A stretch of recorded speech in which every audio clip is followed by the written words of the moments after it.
Petroleum मसनूआत की कीमतों में कमी के बावजूद ट्रांसपोर्टर्स की हठधर्मी कायम है। भवाना में किरायों में कमी नहीं की जा सकी। मुसाफिरों की परेशानी बढ़ गई है। ट्रांसपोर्टर्स के साथ लड़ाई झगड़े मामूल बन गए हैं। इसी पर मजीद बात करेंगे नासिर अली से। जी नासिर, आगाह कीजिएगा। बिल्कुल, पेट्रोलियम मसनूआत की कीमतों की कमी के बाद वाना के ट्रांसपोर्टर हठधर्मी पर कायम, किराए में कमी ना की जा सकी।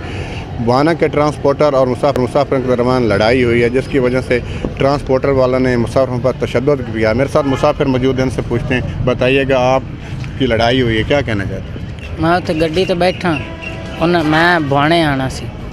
उन्होंने किराया मंगया, मैं उन्होंने 100 रुपया दिता। उन्होंने आख्या 50 और दो। मैं क्या डीजल कम हो गया, किराया इतना ही है, मैं स्टूडेंट हाँ। मैं उन्होंने यही दिता, तो उन्होंने आख्या चल थले लाओ। मैंने उन्होंने थले लाया, मैं लत्था नहीं, उन्होंने मैंने मारिया। मैं दरख्वास्त की है, मैं मेडिकल कराया, मैंने इंसाफ चाहिए। बिल्कुल, मुसाफिरों की बात आपने सुनी।